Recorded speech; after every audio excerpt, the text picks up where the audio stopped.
आधुनिक काल काव्यखंड। अब इसमें आधुनिक कविता संबंधी प्रमुख तथ्य, आधुनिक कविता से रिलेटेड कुछ फैक्ट्स हैं, उनके बारे में पढ़ेंगे। सबसे पहले है भारतेंदु पूर्व काव्यधारा। भारतेंदु से पहले की काव्यधारा कैसी थी, उसका जो समय था 1843 से 1867, 1843 से 1867 ईस्वी।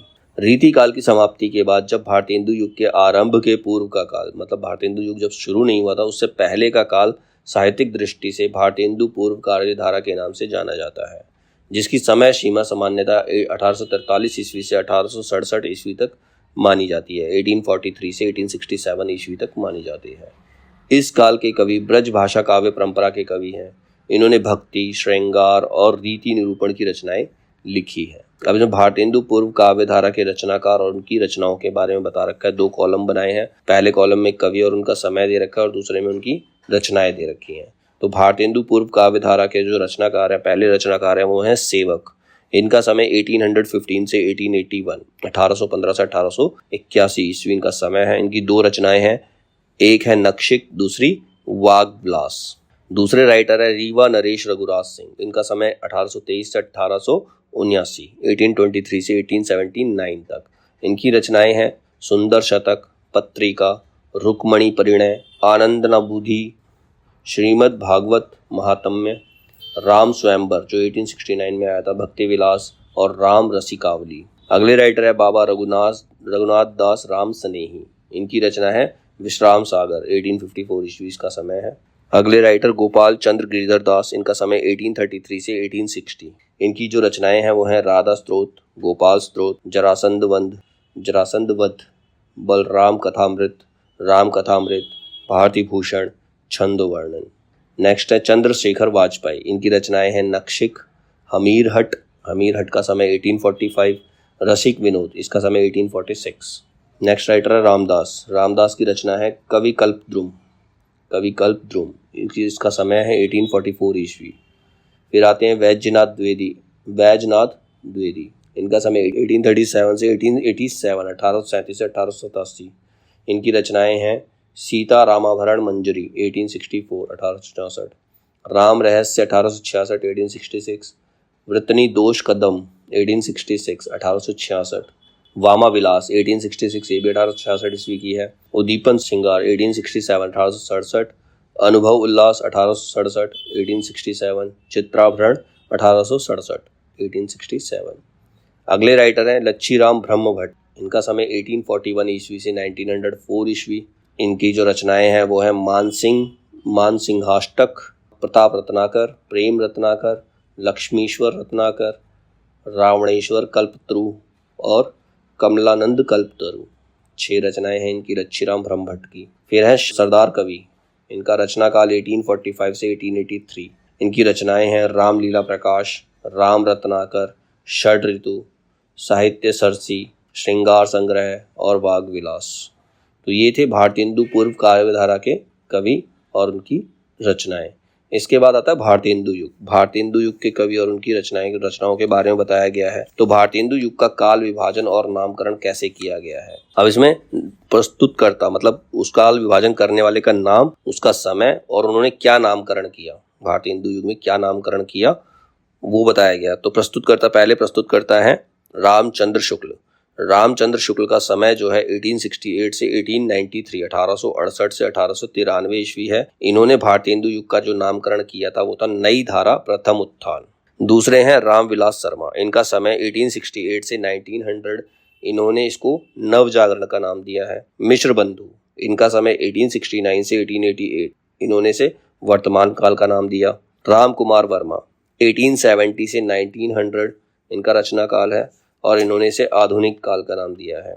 और डॉक्टर त्रिभुवन सिंह, इनका समय 1857 से 1947, इन्होंने इसका नामकरण किया है जागरण काल। फिर आते हैं डॉक्टर बच्चन सिंह। इनका समय 1857 से 1900, इन्होंने इसे पुनर्जागरण काल के नाम से संबोधित किया है। आधुनिक हिंदी कविता के प्रथम चरण को भारतेंदु हरिश्चंद्र के नाम पर भारतेंदु युग का नाम दिया जाता है। उसका जो पहला चरण है उसे भारतेंदु युग के नाम से जाना जाता है। नामकरण का आधार भारतेंदु हरिश्चंद्र का युग प्रवर्तक व्यक्तित्व रहा है। मतलब उनका व्यक्तित्व, उनकी पर्सनैलिटी ऐसी थी जिससे उन्होंने एक युग को परिवर्तित किया, रचना के क्षेत्र में पूरे युग को परिवर्तित उन्होंने कर दिया। इसीलिए इसे भारतेंदु काल युग के नाम से जाना जाता है। चूंकि भारतेंदु का जन्म 9 सितंबर 1850 9 सितंबर 1850 को हुआ, इसीलिए कई विद्वान आधुनिक काल का आरंभ 1850 ईस्वी से ही स्वीकार करते हैं। इस तरह मोटे तौर पर भारतेंदु युग का समय 1850 से 1900 ईस्वी तक मान सकते हैं।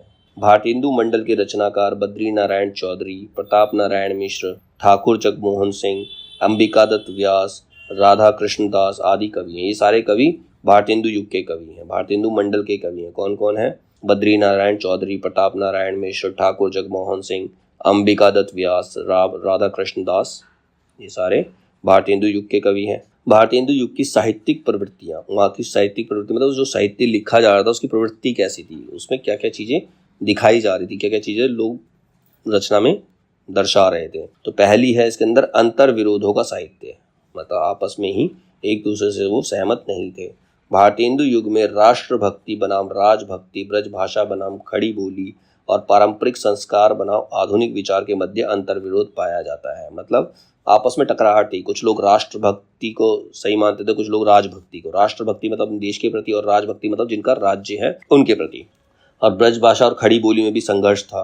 पारंपरिक संस्कार जो पुराने समय से चले आ रहे हैं और आधुनिक विचार, इनके बीच में भी अंतर विरोध पाया जाता था। तो पहली प्रवृत्ति क्या थी इसके अंदर? अंतर विरोधों का साहित्य माना जाता है इसे। दूसरा है श्रृंगारिकता की चेतना, श्रृंगारिकता ज्यादा थी।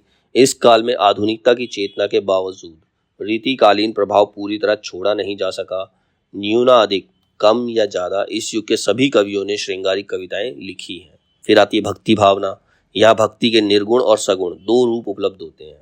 यह भक्ति का एक और व्यापक रूप उपलब्ध होता है जिसे स्वदेशानुराग समन्वित भक्ति कहते हैं। मतलब दो तो है निर्गुण और सगुण, मतलब भगवान दिखते हैं, भगवान नहीं दिखते हैं। और तीसरा क्या था? स्वदेशानुराग, मतलब अपने देश के प्रति अनुराग, अपने देश के प्रति प्रेम, अपने देश के प्रति भक्ति। अर्थात ईश्वर की भक्ति का उद्देश्य देश की समस्याओं को सुलझाना होना चाहिए। फिर आती समस्या पूर्ति। इस युग में कविता वर्धनी सभा और रसिक समाज जैसी संस्थाओं की स्थापना की गई थी, जहाँ कवियों की गोष्ठियां, मतलब जो कवि सम्मेलन होते थे, जहाँ कवियों की गोष्ठियां होती थी, नए कवियों को प्रोत्साहित किया जाता था। इस परंपरा में एक विषय तय किया जाता था और उसकी अंतिम पंक्ति तय होती थी। कवि अपनी प्रतिभा से उससे पहले की पंक्तियां लिखते थे। आशु लेखन की इस पद्धति को ही समस्या पूर्ति कहा गया है, जो इस काल की प्रमुख प्रवृत्ति रही है। स्वयं भारतेंदु ने समस्या पूर्तियों को प्रोत्साहित किया है। अगली प्रवृत्ति है इसकी सामाजिक समस्याओं का चित्रण, मतलब अपनी रचनाओं के अंदर सामाजिक समस्याओं का चित्रण होना चाहिए। इस युग का काव्य जन जीवन से जुड़ा हुआ है, अतः इसमें नारी शिक्षा, विधवा समस्या, बाल विवाह, धार्मिक संकीर्णता जैसे विषयों की ओर कवियों की दृष्टि गई। कवियों ने इन विकृतियों पर चोट करके समाज में नई चेतना पैदा की है। फिर है प्रमुख आलोचकों के मत, मतलब जो आलोचक है उनके क्या क्या मत थे भारतेंदु युग के बारे में। भारतेंदु युग का साहित्य व्यापक स्तर पर गदर से प्रभावित है। गदर मतलब जो बंटवारे के समय टाइम पर जो हिंसा हुई, तो ये ऐसा किसने कहा? रामविलास शर्मा। भारतेंदु ने हिंदी साहित्य को एक नए मार्ग पर खड़ा किया। वे साहित्य को नए युग के प्रवर्तक थे, मतलब वो साहित्य के नए युग के प्रवर्तक माने जाते हैं, ये ऐसा रामचंद्र शुक्ल कहते हैं। और डॉक्टर रामविलास शर्मा कहते हैं कि भारतेंदु युग का साहित्य जनवादी इस अर्थ में है कि वह भारतीय समाज के पुराने ढांचे से संतुष्ट न रहकर उसमें सुधार चाहता है। अब है भारतेंदु युगीन रचनाकार और उनकी रचनाएं। तो सबसे पहले कवि हैं भारतेंदु हरिश्चंद्र। इनकी कृतियां बाद में इसके बारे में डिटेल में पढ़ेंगे, आगे डिटेल में दे रखी है। फिर है बद्री नारायण चौधरी प्रेमकन। इनका समय 1855 से 1922। इनकी जो कृतियां हैं, इनकी जो रचनाएं हैं वो हैं जीर्ण जनपद, अलौकिक लीला, आनंद अरुणोदय, हार्दिक हर्षादर्श, मयंक महिमा, वर्षा बिंदु, लालित्य लहरी, बृजचंद पंचक। अगले हैं प्रताप नारायण मिश्र। इनका समय 1856 से 1894। इनकी रचनाएं हैं प्रेम पुंज पुष्पांजलि, मन की लहर, लोकोक्ति शतक, तृप्यम ताम, श्रृंगार विलास और हरगंगा। नेक्स्ट राइटर है ठाकुर जगमोहन सिंह। इनका समय 1857 से 1899। इनकी रचनाएं हैं ऋतु संहार 1876 में आई थी, प्रेम संपत्ति लता 1885, श्याम लता 1885, श्यामा सरोजनी 1886, देवयानी 1886, मेघदूत 1883। फिर आते हैं अंबिकादत्त व्यास। इनका समय 1858 से 1900। इसमें आती है रचनाएं जो हैं पावस पचासा 1886 में, सुकवि सत्सई 1887, हो होरी 1891, बिहारी बिहार 1898। फिर है राधाचरण गोस्वामी। इनका समय 1859 से 1925। इनकी रचना है नव भक्तमाल। फिर है राधा कृष्ण दास 1865 से 1907, इनकी रचनाएं हैं भारत बारहमासा, देश दशा। अब भारतेंदु हरिश्चंद्र इनके मेन कवि है। भारतेंदु युग के नाम से ज्यादा तो मेन कवि कौन है, मेन राइटर भारतेंदु हरिश्चंद्र ही है, तो इनके बारे में डिटेल में दे रखा है भारतेंदु हरिश्चंद्र के बारे में। तो भारतेंदु हरिश्चंद्र के बारे में पढ़ते हैं। भारतेंदु हरिश्चंद्र उर्दू में रसा उपनाम से शायरी लिखते थे, मतलब पहले वो शायरी लिखा जाते थे और उसको क्या नाम दिया था उन्होंने, रसा। भारतेंदु ने लगभग 70 काव्य कृतियों की रचना की है, 70 काव्य कृतियों की उन्होंने रचना की। सन 1880 ईस्वी में सार सुधा निधि नामक पत्रिका में हरिश्चंद्र को भारतेंदु नामक उपाधि प्रदान करने का प्रस्ताव किया गया था। मतलब पहले उनका नाम हरिश्चंद्र था, लेकिन बाद में सुधा निधि नामक पत्रिका में ये तय हुआ कि उन्हें भारतेंदु नाम की उपाधि दी जाएगी, क्योंकि वो भारत के लिए लिखते थे, इसीलिए उनको भारतेंदु कहा गया। फलस्वरूप आम जनमानस में उन्हें भारतेंदु यानी कि भारतीय चांद की उपाधि से सम्मानित किया गया। हरिश्चंद्र भारतेंदु की उपाधि शिव प्रसाद को अंग्रेजों द्वारा प्राप्त सितारे हिंद की उपाधि की प्रतिक्रिया में को दी गई। भारतेंदु द्वारा स्थापित सभा एवं संस्थाएं, उन्होंने कौन कौन सी सभा और संस्थाएं स्थापित की थी? पहली है कविता वर्धनी सभा 1870 में, और एक की थी उन्होंने काशी में। दूसरी थी पेनी रीडिंग क्लब, पेनी रीडिंग क्लब ये 1873 में किया। थर्ड है तदीय समाज 1873 में। भारतेंदु की सभी काव्य रचनाएं भारतेंदु ग्रंथावली के प्रथम भाग में संकलित है।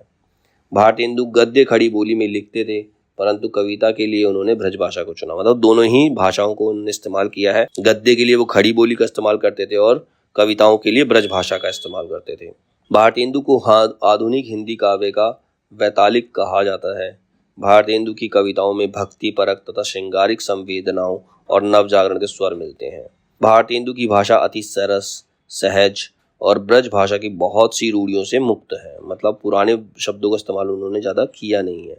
शिक्षा को बढ़ाने के लिए भारतेंदु ने हरिश्चंद्र डिग्री कॉलेज खोला। मतलब शिक्षा को आगे बढ़ाने के लिए उन्होंने अपने ही नाम से एक कॉलेज खोला जिसका नाम था Bharatendu Harishchandra degree college, Harishchandra degree college. उन्होंने दशरथ विलाप तथा फूलों का गुच्छा आदि कविताएं खड़ी बोली में लिखी हैं।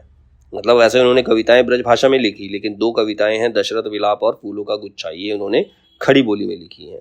भारतेंदु ने विजयनी विजय वैजयंती जो 1882 में शीर्षक से कविता आई थी, भारतेंदु ने विजयनी विजय वैजयंती शीर्षक कविता मिस्र में तत्कालीन भारतीय सेना की विजय प्राप्ति पर लिखी। मतलब मिस्र में भारतीय सेना ने जो विजय प्राप्त की थी उसके लिए उन्होंने एक कविता लिखी 1882 में जिसका नाम था विजयनी विजय वैजयंती। नारद भक्ति सूत्र तथा शांडिल्य भक्ति सूत्र का अनुवाद भारतेंदु ने क्रमशः तदीय सर्वस्व 1874 और भक्ति सूत्र वैजयंती शीर्षक से किया है। रिपुनाष्टक नामक काव्य भारतेंदु ने लॉर्ड रिपन की प्रशंसा में लिखा है। मतलब जब अंग्रेज भारत आए थे, अंग्रेजों का भारत पर राज था, तो उनके जब राजो महारानी थी, उनका बेटा लॉर्ड रिपन जब आया था तो उसके नाम से उन्होंने उसकी प्रशंसा में एक काव्य लिखा था जिसका नाम था रिपुनाष्टक, 1884 में लिखा था। भारतेंदु द्वारा पैरोडी, गाली, लावनी, श्यापा आदि शैली में लिखी कविताएं कुछ इस प्रकार उनके नाम दे रखे हैं, जैसे काव्य और उसकी शैली। उर्दू का श्यापा, इसकी शैली है श्यापा। बंदर सभा ये एक पैरोडी है, कॉमेडी की तरह से। समाधीन मधुमास ये एक गाली है। नए जवान की मुकरी शैली में लिखी गई है। वर्षा विनोद एक लावनी है। लावनी क्या होता है? महाराष्ट्र के अंदर उसका एक संगीत का रूप है लावनी, नृत्य का रूप है लावनी, तो वर्षा विनोद उसी में लिखा गया है। प्रात समीरन ये प्यार शैली में लिखा है जो बंगला छंद है। रानी छद्दम लीला, तन्मय लीला और देवी छद्दम लीला ये प्रबंध गीति हैं। बंदर सभा उर्दू के इंद्र सभा के अनुकरण पर रचित है। मतलब जो बंदर सभा है वो इंद्र सभा को फॉलो करके लिखी गई है, जो एक प्रकार का नाटक भी है। भारतेंदु की मुखरिया और उर्दू की कविताएं खड़ी बोली में है। विजय वल्लरी काबुल विजय के उपलक्ष्य में लिखी गई हर्षोल्लास की कविता है। अब है भारतेंदु हरिश्चंद्र की कविताएं और उनका समय। उन्होंने कौन कौन सी कविताएं किस समय लिखी थी? पहली कविता है भक्त सर्वस्व 1870, प्रेम मालिका 1871, वैशाख महात्म्य 1872, अत कार्तिक स्नान 1872, श्री जीवन जी महाराज 1872, अपवर्ग पंचक 1877, पुरुषोत्तम पच्चक 1877, प्रातः स्मरण 1874 से 77, 3 साल लगे इसको लिखने में। फिर सत्सई श्रृंगार 1875 से 1878, श्रीनाथ स्तुति 1877, प्रातः स्मरण मंगल पाठ 1873, दैन्य प्रलाप 1873, उरहना 1873, देवी छद्दन लीला 1873, जैन कुतूहल 1873, प्रेमाश्रु वर्षण 1873, प्रेम सरोवर 1874, स्वरूप चिंतन 1874, स्फुट समस्या 1874, प्रबोधनी 1874, श्री पंचमी 1875, निवेदन पंचक 1876, मूक प्रश्न 1877, वेणुगीति 1877, प्रेम तरंग 1877, अपवर्ग पंचक 1877, गीत गोविंदानंद 1877-78, प्रेम प्रलाप 1877, उत्तरार्ध भक्तमाल 1876-77, अत श्री सर्वोत्तम स्त्रोत 1877, होली 1879, भीष्म स्वराज 1879, मान लीला फूल बुओझल 1879, श्री सीता वल्लभ स्त्रोत 1879, राग संग्रह 1880, वर्षा विनोद 1880, प्रेम माधुरी 1880, मधु मुकुल 1881, विनय प्रेम पचासा 1881, फूलों का गुच्छा 1882, प्रेम फुलवारी 1883 और कृष्ण चरित 1883। तो टोटल 42 कविताएं हैं और उनका समय है ये। इसके बाद इनकी राजभक्ति की कविताएं। राजभक्ति की कविताएं कौन कौन सी हैं? पहली कविता है स्वर्गवासी श्री अलव्रत वर्णन अंतरलापिका 1861 में आई थी। श्री राजकुमार सुभागमन वर्णन, श्री राजकुमार सुस्वागतम 1869, सुमनोंजलि 1870, काशी में ग्रहण के हित महाराज कुमार के आने के हेतु 1870, प्रिंस ऑफ वेल्स के पीड़ित होने पर कविता 1871, मुंह दिखाविनी 1874, भारत शिक्षा 1875, मानसोपायन 1877, मनोमुकुल माला 1876-77, भारत वीरत्व 1878, विजय वल्लरी 1881, विजयनी विजय पताका या वैजयंती, वैजयनी विजय वैजयंती या फिर पताका एक नाम है ये 1882, जातीय संगीत 1884 और रिप नाटक 1884। तो ये उनकी राजभक्ति कविताएं जो उन्होंने अंग्रेजों की प्रशंसा में लिखी हुई थी। फिर है भारतीय भाषा की अन्य कविताएं। भारतीय भाषा में उन्होंने अन्य कविताएं कौन कौन सी लिखी हैं? आवो आवो भारत राज भारत जो वानो, ये गुजराती कविता है। दूसरी है तेंडा होरी खेल मेंढी जीवन भावंदा, ये एक पंजाबी कविता है। धमार देश मारवाड़ी कविता है। प्राणनाथ की बले छिले बंग भाषा की कविता है। और उनकी कुछ अन्य कविताएं और हैं जो है जिसमें आती है चतुरंग 1872, संस्कृत लावनी 1874, बसंत होली 1874, प्रात समीरन 1874, बकरी विलाप 1874, उर्दू का स्यापा 1874, दशरथ विलाप, हिंदी की उन्नति पर व्याख्यान 1877, बंदर सभा 1879, बसंत, बरसात, नए जमाने की मुकरी 1884, स्फुट कविताएं, गजल और समस्या पूर्ति। तो ये सारी उनकी रचनाएं हैं भारतेंदु जी की।